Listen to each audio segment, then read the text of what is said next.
Hello Aquarius, thank you for joining me for your monthly forecast for February for the Sun or the Ascendant. I've tended to be a little tentative in the past, but if you've yet to subscribe to my channel, I'd love it if you would. This month sees a fabulous new moon in your sign, probably one of the most fantastic new moons in Aquarius for some years, because it's linking to Jupiter, the planet of growth, in the most productive of ways. You're someone who can be both very uniquely individual and independent, but also have a great ability to link with others in collective ways without losing that identity, which is so important to you. And that combination is given a fantastic boost by this new moon on the 4th.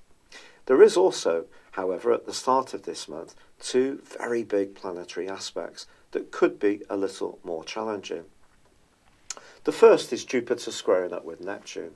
These two are the rulers of Pisces, so they create a very sensitive and philosophical and sometimes spiritual dimension.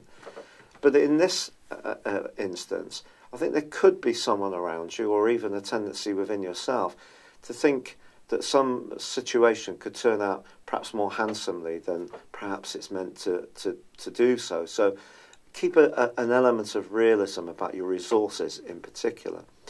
However, the big punch-up between Pluto and Mars is much more brutal. That occurs in week 1-2. It could be that you're about to declare your full feelings on something that you've kept private for some time. Aquarius people, I think, generally have a reputation of being forthright, but I think there's much more sensitivity around Aquarius people, and you probably would say, well, that's because you're an Aquarius, Patrick. But I don't think every Aquarius person gets this, but I think the vast majority do. There is a real sense of humanity, which sometimes prevents us speaking out quite as forcibly as we could. But if someone is really grinding your gears and you've held your own counsel about this for far too long, you may decide that week 1 of February is going to be the time that you ventilate this, and it could be with real passion.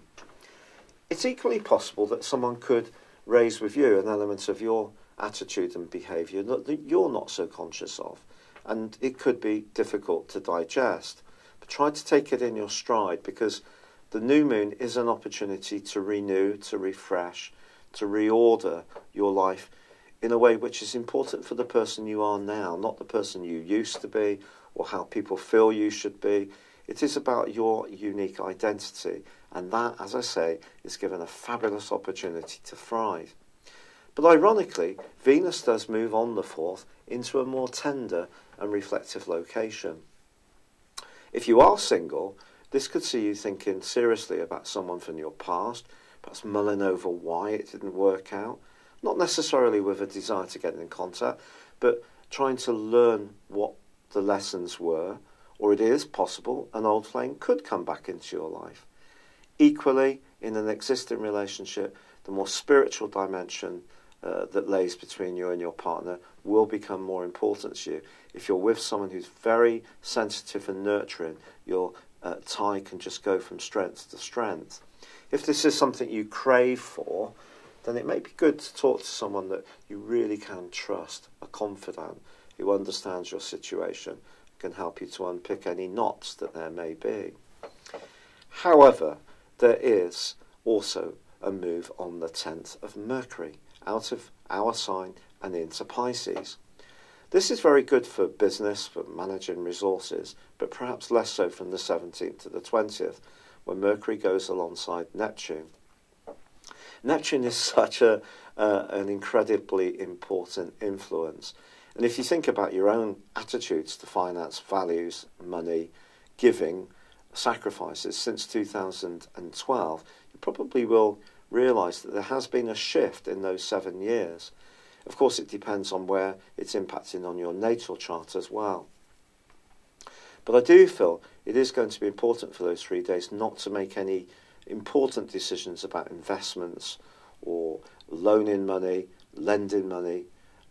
Put those off for a little longer. From the 14th to the 18th, however, there is a fantastic link between the Sun and the modern ruler of Aquarius, Uranus. So the more innovative, more radical, more individualistic side of your nature and mine gets a real opportunity to shine. Don't let anyone dim your brightness. But also on the 14th, Mars moves out of the bright and bubbly and vivacious transit it's gone through since the turn of the year in Aries and into Taurus. It's going to be here for 6 weeks. Of course, from May to September, Uranus was in this location last year. And if you're born early in Aquarius, there could be some clashes around family life in the early parts of this transit.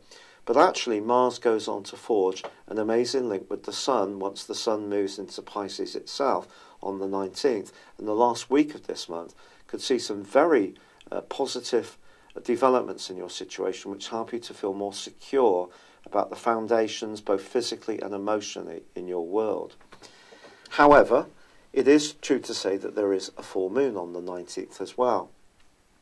And because the Sun has moved into your second solar house, the full moon's in your eighth solar house, very much to do with shared assets and resources.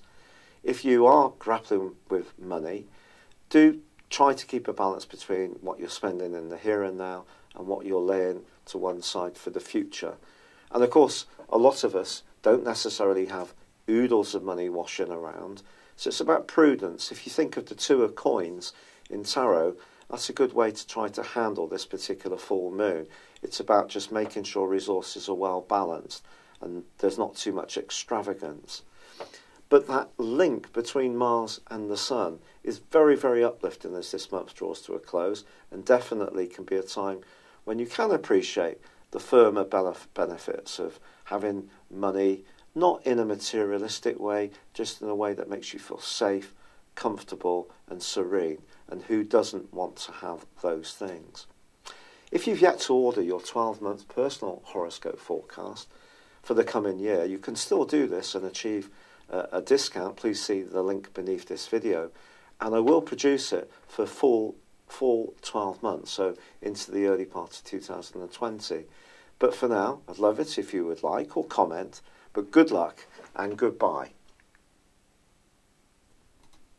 Hello, thank you so much for watching my video. I'd love you to join me at my Horoscope Ace app. You can find this at www.horoscope-ace.com. You can use it through Android, iOS, Apple or Facebook. Check out your ascendant or your moon sign or download your free birth chart. There's all your favourite videos, plus there are daily, weekly, monthly and yearly horoscopes for general, love, Chinese and Indian astrology. If your passion is tarot, there's my brilliant 3-card money or love tarot readings too. And it's all there at www.horoscope-ace.com. Thank you.